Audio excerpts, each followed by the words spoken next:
Mesdames et messieurs, chers membres, bienvenue à la rentrée des entreprises. Elle a lieu et ce n'était pas gagné. Grâce au certificat Covid, presque sans contrainte. J'ai eu l'occasion de croiser nombre d'entre vous ces dernières semaines. Tous m'ont dit combien ils étaient heureux que nous organisions la rentrée pour se voir à nouveau. Cela démontre que les contacts en personne sont irremplaçables, même si le monde du travail a beaucoup évolué ces derniers mois. Ce soir, je veux croire que nous allons vers des jours meilleurs. Et il y a de bonnes raisons à cela. La situation conjoncturelle s'améliore avec un redressement économique plus important que prévu. Le nombre de nouveaux demandeurs d'emploi baisse au niveau suisse depuis février, ce qui atteste d'une reprise des activités.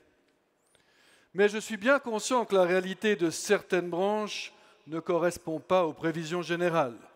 Je pense au tourisme, à l'hôtellerie, à l'événementiel, au commerce notamment.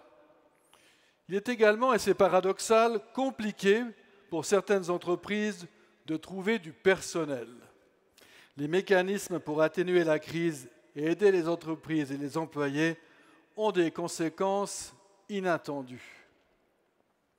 Je sais aussi que l'économie genevoise se distingue du reste de la Suisse sur plusieurs plans, mais j'espère qu'une reprise globale lui profitera rapidement.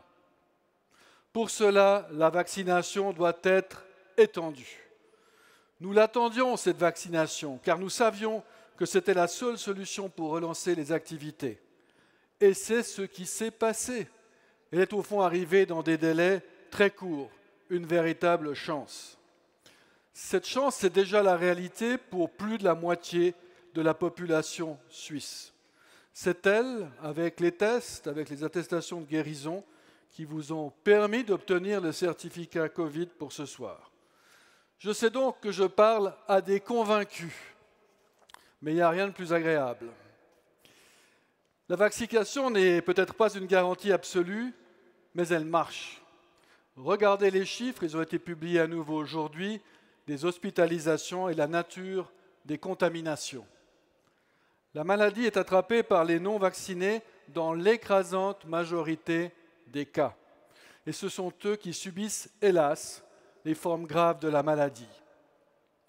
Nous ne pouvons revivre l'automne et le printemps dernier avec la fermeture de pans entiers des activités si le système sanitaire est à nouveau surchargé. Et vous l'aurez vu, il l'est déjà dans certains cantons. Le Conseil fédéral en est conscient. Il vient de terminer une consultation sur un renforcement des mesures avec une potentielle extension du certificat Covid. Nous y souscrivons, mais de manière ciblée. L'extension, si elle doit être mise en vigueur, sera toujours préférable à la fermeture d'entreprises. Demander le certificat est quelque chose de très simple et de rapide. Vous l'avez vu ce soir. S'il est nécessaire, le dispositif est facile à mettre en œuvre. La question du prix des tests est plus sensible. Je souhaite que des tests moins chers, rapides et fiables, ils existent, soient homologués rapidement pour que ce ne soit pas un handicap financier d'aller se faire tester, ni pour les entreprises, ni pour les employés. Nous avons pu obtenir des plages de vaccination réservées pour nos entreprises grâce à notre très bonne collaboration avec les autorités. Il faut continuer à les utiliser. C'est déjà en l'état un succès, mais on peut faire davantage. N'hésitez donc pas à sensibiliser votre personnel et à lui offrir cette faculté. Et puis surtout, demandez-vous quelle autre solution ? Tout fermer à nouveau, les entreprises, les classes, cesser nos activités culturelles et sportives, rester claquemuré chez soi, devoir renoncer à une opération médicale. C'est tout l'enjeu de l'extension du certificat sanitaire. Vous avez certainement lu l'appel à la vaccination des organisations économiques et patronales de la semaine dernière. Nous le soutenons totalement et vous demandons de le faire parce que nous savons qu'il peut y avoir des réticences mais que nous estimons qu'elles sont injustifiées. Nous mènerons fermement campagne pour que la loi Covid subsiste.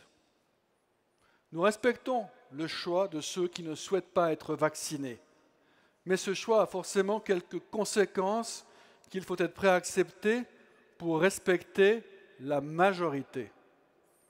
Il faut aussi donner aux entreprises les moyens de renforcer la protection. Les appeler à inciter à la vaccination ne suffit pas. Il y a trop de zones grises. Je rappelle que nous vivons aujourd'hui une situation exceptionnelle qui n'a pas pour vocation de durer.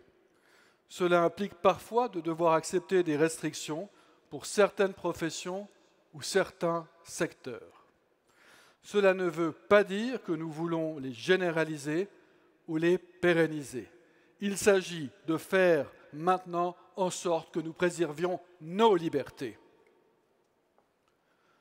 Vous l'avez bien compris, vous qui êtes là ce soir, mais nous vous demandons de vous manifester dans les mois qui viennent et de nous soutenir.